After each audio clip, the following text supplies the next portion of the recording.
नमस्कार, BDV news के इस बुलेटिन में आपके साथ मैं हूं स्वाति। शहर से जुड़ी खबरों को देखेंगे विस्तार से, लेकिन सबसे पहले एक नजर डालते हैं हेडलाइंस पर। सामूहिक अवकाश पर रहे तहसीलदार और नायब तहसीलदार, पदोन्नति की मांग को लेकर लिया 3 दिवसीय सामूहिक अवकाश। और स्कूल में बम फेंकने की खबर से मची अफरा तफरी, असामाजिक तत्वों ने पटाखे वाले बम फेंक कर फैलाई सनसनी। विक्टोरिया के सामने स्कूल की है घटना। लंबे समय से की जा रही पदोन्नति की मांग पूरी न होने से नाराज तहसीलदार और नायब तहसीलदारों ने हड़ताल कर दी है। 3 दिवसीय हड़ताल के पहले दिन रैली निकालकर कलेक्ट्रेट पहुंचे तहसीलदारों ने न केवल अपने सरकारी वाहनों को परिसर में 3 दिनों के लिए खड़ा कर दिया, बल्कि शासन के नाम एक पत्र भी जिला प्रशासन को सौंपा है। पदोन्नति की मांग कर रहे तहसीलदार नायब तहसीलदार 3 दिनों के लिए सामूहिक अवकाश पर हैं। हड़ताल के पहले दिन तहसीलदारों ने कलेक्ट्रेट परिसर में अपने सरकारी वाहनों को खड़ा कर दिया और उसके बाद रैली निकालकर विरोध प्रदर्शन करते हुए राज्य सरकार के नाम एक पत्र सौंपा है।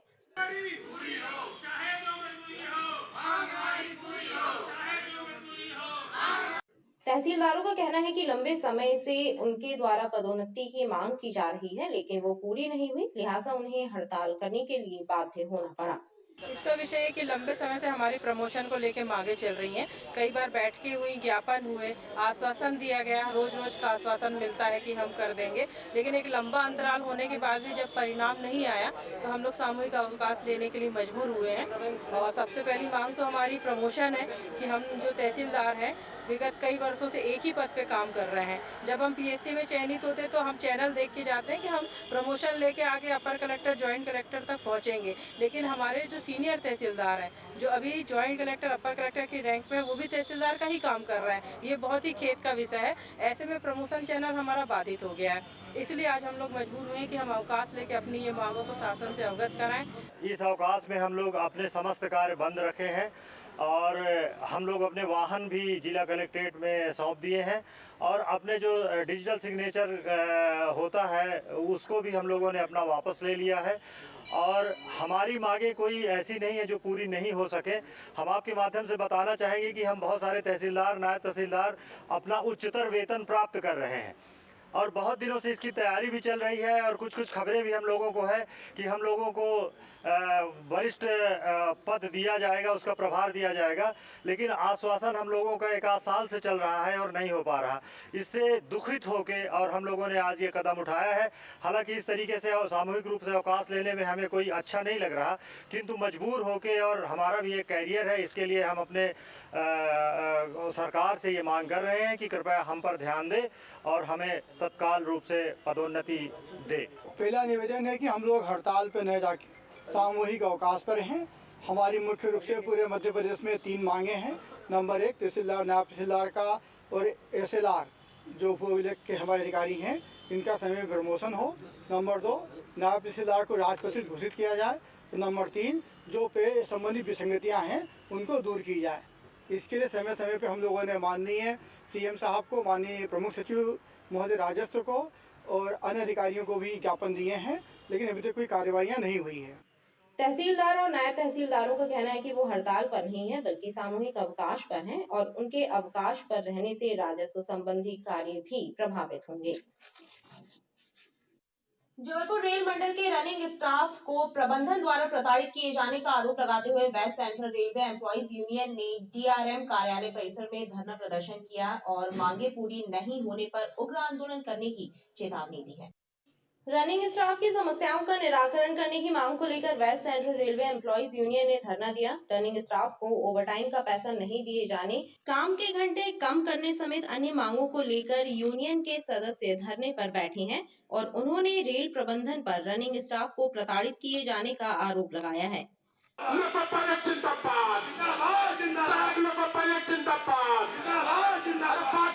जबलपुर मंडल प्रशासन के तानाशाही के कारण आज जबलपुर मंडल का रनिंग स्टाफ बेहद प्रताड़ित है और परेशान है और लगातार स्पैड के केस बढ़ रहे हैं। रिक्त पद पड़े हुए हैं, उनको भरा नहीं जा रहा है। लोगों को इस महीने माइलेज किलोमीटर भत्ता नहीं दिया गया।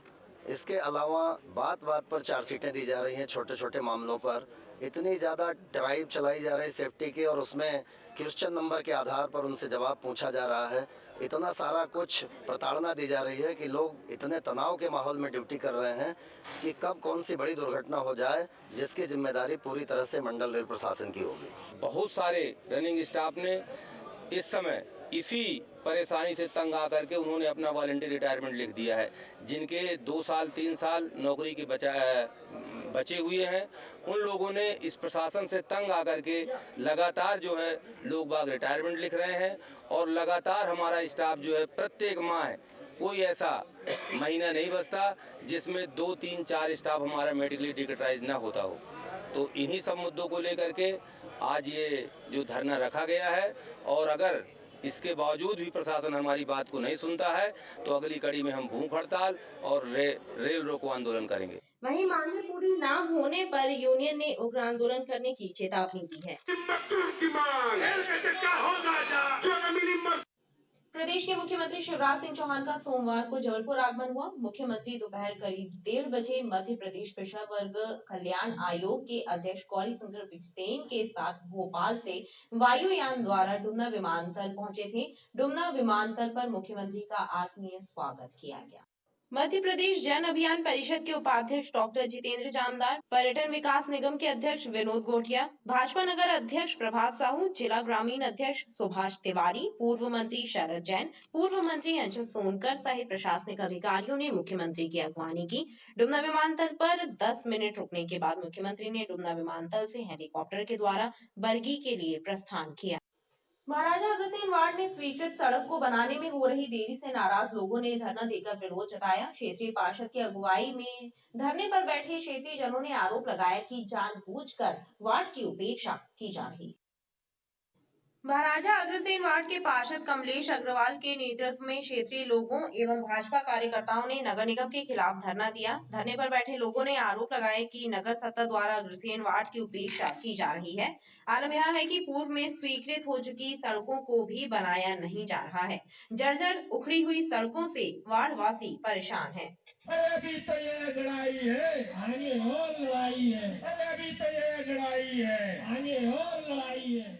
महाराजा अग्रसेन वार्ड के अंतर्गत ये घड़ी चौक से महाराष्ट्र बैंक तक की रोड है, जो हमारे केंद्र शासन और राज्य शासन के द्वारा सैंक्शन की गई। लेकिन मैंने देखा कि जैसे ही यहाँ पे नगर निगम में कांग्रेस की सरकार आई तो जितनी रोडें हमारी जो मुख्यमंत्री अधोसंरचना के अंतर्गत हैं, जो केंद्र शासन की तरफ से जितनी रोडें हमारी, सभी रोडों पे कहीं ना कहीं रोक लगाई जा रही है। हम समझ गए कि इनके मन में कोई ना कोई पाप है। आप देख रहे होंगे इस रोड में, आप जाके देखेंगे तो रोज कोई ना कोई एक्सीडेंट हो रहे हैं। स्कूल के बच्चे गिर रहे हैं, बुजुर्ग गिर रहे हैं, माताएं बहनें गिर रही हैं, व्यापारी गिर रहे हैं, मगर इनको किसी प्रकार की चिंता नहीं है। मैंने 2-4 बार नगर निगम में बोला हूँ, एक पोल शिफ्टिंग के काम के चक्कर में ये पूरी रोड का काम बंद पड़ा हुआ है। मैं बार बार इनको इस बात से आगाह किया हूँ कि इस रोड को बना दीजिए, मगर कुछ नहीं। क्योंकि महापौर जी का सिर्फ एक ही कहना है, जनता के साथ मीठी मीठी बात करना है, विकास के काम में ध्यान नहीं देना है, सिर्फ विनाश के काम में ध्यान दे रहे हैं। भाजपा कार्यकर्ताओं ने चेतावनी दी है कि यदि सड़क निर्माण का काम जल्द शुरू नहीं कराया गया तो तीव्र आंदोलन किया जाएगा। सोलर डस्टबिन के ऊपर विज्ञापन बदल बदल कर कमाई तो जमकर की जा रही है, लेकिन सोलर डस्टबिन के जरिए जनता को जो सुविधाएं मिलनी थी वो नदारद है। स्मार्ट सिटी लिमिटेड द्वारा लगवाए गए सोलर डस्टबिन महज धोखा साबित हो रहे हैं। ये होर्डिंग एजेंसी के लिए कमाई का जरिया बने हुए हैं। स्मार्ट सिटी के अधिकारियों ने एसएस कम्युनिकेशन के प्रोपराइटर के झांसे में आकर शहर में सोलर डस्टबिन लगाने का टेंडर तो दे दिया, लेकिन जब डस्टबिन की हकीकत सामने आई तो टेंडर निरस्त कर दिया। स्मार्ट सिटी के इस आदेश को एजेंसी संचालक ने कोर्ट में चुनौती दी, जहां से यथास्थिति के आदेश हो गए। नगर निगम और स्मार्ट सिटी के अधिकारी कोर्ट के इस आदेश का पूरा पालन कर रहे हैं। उधर एसएस कम्युनिकेशन अभी भी सोलर डस्टबिन के ऊपर होर्डिंग और फ्लैक्स लगाकर अवैध कमाई करने में जुटे हैं। बताया जा रहा है कि ठेके की शर्त में जो सोलर डस्टबिन स्वीकृत था वह नहीं लगाया गया, बल्कि उसके स्थान पर टिन के डब्बे रख दिए गए हैं, जिनमें ना सेंसर लगा है, ना स्प्रे सिस्टम है और ना ही मोबाइल चार्जिंग पॉइंट लगाए गए हैं। जिन स्थानों पर सोलर डस्टबिन नहीं लगाया जाना था वहां भी लगा दिए गए हैं। शिकायत होने के बावजूद हटाए नहीं जा रहे। कुछ अधिकारी भी इस गफलतबाजी में शामिल हैं। लाडली बहना योजना आरंभ होने के बाद से ही आधार केंद्रों में महिलाओं की भारी भीड़ उमड़ रही है। धूप, गर्मी एवं अव्यवस्थाओं के बीच कतार में लगी महिलाओं ने आधार कार्ड बनवाने के लिए काउंटरों की संख्या बढ़ाने की मांग की है। कलेक्ट्रेट परिसर स्थित आधार पंजीयन केंद्र में इन दिनों महिलाओं की भारी भीड़ उमड़ रही है। आलम यह है कि महिलाओं की लंबी कतार गेट के बाहर तक पहुंचने लगी है। दरअसल लाडली बहना योजना का लाभ पाने के लिए आधार कार्ड अपडेट करवाना है, जिसके कारण आधार केंद्रों में भीड़ उमड़ रही है। कलेक्ट्रेट में आई महिलाओं ने काउंटर्स बढ़ाने की मांग की है।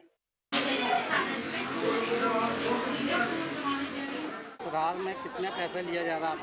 100 रुपए ले रहे हैं। तो कितना लगता था? 50 लगता है। पहले 50 लगता रहा, लेकिन अब 100 ले रहे हैं। क्या सुधरवाना था आपको? हमको मोबाइल नंबर डलवाना है और बस। तो उसके 100 रुपये मांगे जा रहे हैं। हाँ, मोबाइल नंबर और क्या बोलते हैं वो चौधरी करवाना है। तो इतनी भीड़ लगी, यहाँ व्यवस्थाएं हैं कुछ? सबका व्यवस्थाएं हैं, कुछ तो नहीं है। लाइन में लगे हैं, अगर कहीं चले जाएंगे तो लाइन से फिर पीछे जाना पड़ेगा।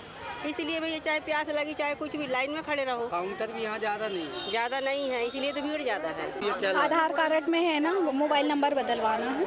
तो आप लोग को मालूम नहीं था कितनी भीड़ लगी है और यहाँ कितने काउंटर है, मालूम है आपको? जी, अब क्या करो, करवाना तो पड़ेगा, भीड़ देखेंगे तो क्या कर सकते हैं। तो यहाँ काउंटर बढ़ना चाहिए। हाँ ना, सही बात है। काउंटर कम है मतलब? जी हाँ जी, जब तो भीड़ ज़्यादा है। सरकार की तरफ से फ्री है सर। फिर भी यहाँ पे ले रहे हैं पैसे? Yes sir. तो 100 रुपये लिया जा रहा है। यस क्या कब सुधरवाने आई थी आप यहाँ? सर, मैं यहाँ पे आधार कार्ड अपडेट करवाने आई। काउंटर कम है और मतलब कर्मचारी ज़्यादा होने चाहिए, काम करने वाले। बस। और ये देखा जा रहा है जो भीड़ लगी, किस लिए लगी इतनी भीड़? भीड़ कर्मचारी कम है इसलिए। लाडली बहना के लिए, किस चीज़ के लिए क्या? लाडली बहना के लिए काउंटर बढ़ना चाहिए। काउंटर बढ़ना चाहिए। पानी की क्या व्यवस्था है यहाँ पे? पानी की व्यवस्था नहीं है। वहीं आधार पंजीयन केंद्र की व्यवस्थाओं के बारे में जानकारी देते हुए आधार केंद्र के कर्मचारी ने बताया कि फिलहाल 4 काउंटर बनाए गए हैं।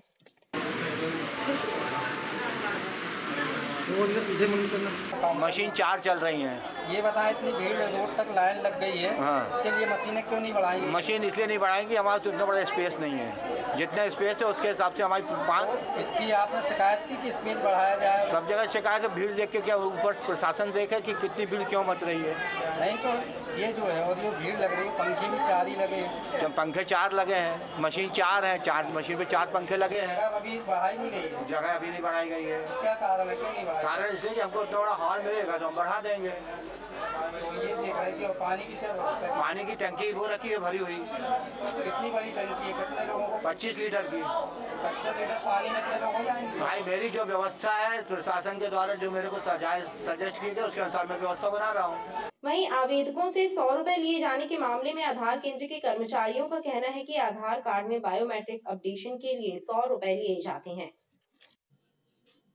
जिला चिकित्सालय विक्टोरिया के सामने स्थित हितकार्नी स्कूल में बम फेंके जाने की अफवाह से अफरा तफरी मच गई। कैंपस में धुआं ही धुआं दिखाई दिया। प्रत्यक्षदर्शियों ने बताया कि कुछ छात्रों ने आतिशबाजी वाले बम जलाकर स्कूल गेट पर फेंके और भाग गए। हालांकि स्कूल प्रबंधन कुछ भी बोलने से बच रहा है। कस्तूरचंद हितकार्नी स्कूल के सामने उस वक्त अफरा तफरी मच गई जब कुछ शरारती छात्रों ने स्कूल कैंपस में स्तुतली बम जलाकर फेंक दिए। पूरे कैंपस में कुछ देर तक धुआं ही धुआं दिखाई दिया। हालांकि इस घटना में किसी को कोई हानि नहीं हुई, लेकिन देर तक स्कूल में दहशत फैली रही। बम कहाँ से आवाज आई? किसने फेंकी बम? अरे स्कूल वाले। क्यों फेंकी, कुछ पता है? कैसी आवाज? अरे बम जला के उन लोगों ने 4-5 बम फेंके ऊपर। कहाँ पर फेंके? ये इधर स्कूल के अंदर। कौन दे देखा आप लोगों को? लड़के लोग क्या, ये स्कूल ही के थे। मैंने 2 देखी फेंकते हुए। वो कहाँ, लड़के कहाँ गए? अब लड़के भाग गए, मैंने नहीं देखी उनको भागते हुए। स्कूल में इन दिनों परीक्षाएं चल रही हैं। ऐसे में शांति भंग करने के लिए किन छात्रों ने यह हरकत की और किस मंशा से की, इसका पता नहीं चल पाया। स्कूल प्रबंधन इस मामले में चुप्पी साधे हुए है। पुलिस में भी अब तक कोई रिपोर्ट दर्ज नहीं कराई गई है। आदिवासी महिलाओं एवं बालिकाओं को उनका हक ना देकर प्रदेश सरकार उनके साथ धोखा कर रही है, जिसके खिलाफ गोंडवाना गणतंत्र महिला मोर्चा ने मोर्चा खोल लिया है। इसी सिलसिले में एक बैठक अम्बेडकर भवन में संपन्न हुई। गोंडवाना गणतंत्र पार्टी की महिला मोर्चा की बैठक अंबेडकर भवन में संपन्न हुई, जिसमें आगामी दिनों में होने वाले चुनावों में महिला शक्ति की सहभागिता सुनिश्चित करने पर मंथन हुआ और साथ ही आदिवासी महिलाओं और युवतियों को उनके अधिकारों के हक की लड़ाई लड़ने पर भी मंथन हुआ। मातृशक्ति के जो अभी तक जो मध्य प्रदेश वर्तमान सरकार है, भाजपा सरकार, और पिछली जो कांग्रेस सरकार थी, उन्होंने आज़ादी के 75 साल होने के बावजूद भी जो है महिलाओं को जो हक अधिकार मिलना चाहिए था, उनको महिलाओं को आगे बढ़ाने में जो विषय थे, उन विषयों में सही तरीके से काम नहीं किया गया है। तो आज की बैठक पूरा उसी मुद्दे को लेकर थी। जिस तरह से मध्य प्रदेश में आए दिन महिलाओं के साथ में, आदिवासी बच्चियों के साथ में बलात्कार, शोषण और धोखाधड़ी हो रहा है, उन सब के खिलाफ में हमारी मातृशक्तियों ने मोर्चा खोल दिया है आज से। बैठक में पार्टी की आगामी गतिविधियों पर भी चर्चा हुई। दुर्गावती विश्वविद्यालय से संबंधित कॉलेजों में संचालित प्रोफेशनल कोर्स की संबद्धता फीस में हुई वृद्धि को लेकर विरोध के स्वर मुखर हो गए हैं। जबलपुर लॉ स्टूडेंट एसोसिएशन ने इस मामले को लेकर विरोध प्रदर्शन किया और संबद्धता शुल्क कम करने की मांग की। रानी दुर्गावती विश्वविद्यालय में नारेबाजी करते हुए विरोध प्रदर्शन कर रहे जबलपुर लॉ स्टूडेंट एसोसिएशन के सदस्यों ने कॉलेजेस का संबद्धता शुल्क कम करने की मांग की है। उनका कहना है कि विश्वविद्यालय ने जो संबद्धता शुल्क बढ़ाया है, कॉलेज प्रबंधन वो छात्रों से ही फीस के जरिए वसूलेंगे, जिसका सीधा असर उनकी जेब पर पड़ेगा। के द्वारा एवं विश्वविद्यालय के द्वारा जितने भी उनके संबंधित महाविद्यालय है, आज उनके जो प्रोफेशनल कोर्सेज जो चलाए जाते हैं जितने भी महाविद्यालयों में, उनकी जो संबद्धता शुल्क है वो 6 से 50% बढ़ा दी गई है, जिसके विरोध में आज हम यहाँ पे आए हुए हैं। क्योंकि जो भी संबद्धता शुल्क बढ़ाई गई है, ये कोई भी महाविद्यालय अपनी जेब से देने वाला नहीं है। ये जो फीस होगी, ये छात्रों की फीस वृद्धि करके ही इनकी प्रतिपूर्ति की जाएगी। और हम चाहते हैं कि इस तरीके की फीस प्रतिपूर्ति इतनी बड़ी संख्या में ना हो, इतनी बड़ी प्रतिशत में ना हो, इसको रोक लगाया जाए। इसको लेकर आज हमने माननीय कुलपति जी के नाम पे आज हमने ज्ञापन दिया और हमने मांग करी हुई है कि इस फीस प्रतिपूर्ति को रोका जाए, और नहीं तो हम आगे आके आंदोलन करेंगे, सड़क उतरेंगे। ये जबलपुर लॉ एसोसिएशन के स्टूडेंट एसोसिएशन का ज्ञापन था कि जो अभी हमने हमारी जो समन्वय समिति है उसके निर्देशानुसार समस्त मध्य प्रदेश के समस्त विश्वविद्यालयों में जो संबद्धता शुल्क में एकरूपता के लिए वहाँ से निर्देश प्राप्त हुए थे, उसी के अनुसार हम लोगों ने हमारे संबद्धता शुल्क में वृद्धि करी थी। इनका कहना है कि जो संबद्धता शुल्क में वृद्धि हो रही है उसका असर छात्रों पे ना पड़े। इसके पे हमने, चूँकि इस संबंध में पूर्व में महाविद्यालयों से भी हमें आवेदन प्राप्त हुए हैं इस पर पुनर्विचार करने के, और छात्रों से संगठन से भी आया है। इस पे कुलपति जी से चर्चा करके हम पुनर्विचार करेंगे और भोपाल को भी इससे अवगत करेंगे। छात्रों के हित में फीस जल्द से जल्द कम करने की मांग की है। मदन महल रेलवे स्टेशन के पास एक युवक घायल अवस्था में मिला, जिसे जीआरपी ने उपचार के लिए मेडिकल में भर्ती कराया, लेकिन इलाज के दौरान उसकी मौत हो गई। मदन महल जीआरपी चौकी प्रभारी राजेश राज ने बताया कि किसी ट्रेन की टक्कर से 36 वर्षीय युवक गंभीर रूप से घायल हो गया था। मृतक की शिनाख्त उत्तर प्रदेश के कौसाम्बी ग्राम निवासी वीरेंद्र के रूप में हुई है। घटना के कारणों का पता लगाया जा रहा है। वहीं मृतक के परिजनों को भी सूचना दे दी गई है। हमारा स्टाफ गया वहाँ तो देखा एक व्यक्ति उम्र करीब 36 वर्ष जो घायल हालत में पड़ा हुआ था। इसको उठा के हम लोगों ने 108 की मदद से मेडिकल में भर्ती कराया। तो डॉक्टर ने 2 घंटे बाद मृत्यु हो गई है, जिसकी सूचना हमको प्राप्त हुई। हम मौके पर पहुँचे तो उसका प्राथमिक पंचनामा कार्रवाई की गई। उसके पास एक आधार कार्ड मिला, जिसके माध्यम से हमने उनके परिजनों को सूचना दी है।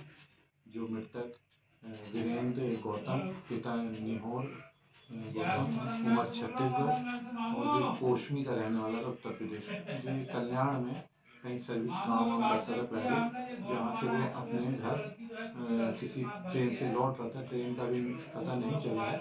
परिजनों को हमने सूचना कर दी, परिजन आ गए। पीएम के बाद हमने शव को परिजनों को सुपुर्द कर दिया है। मर्ग जांच अभी जारी है।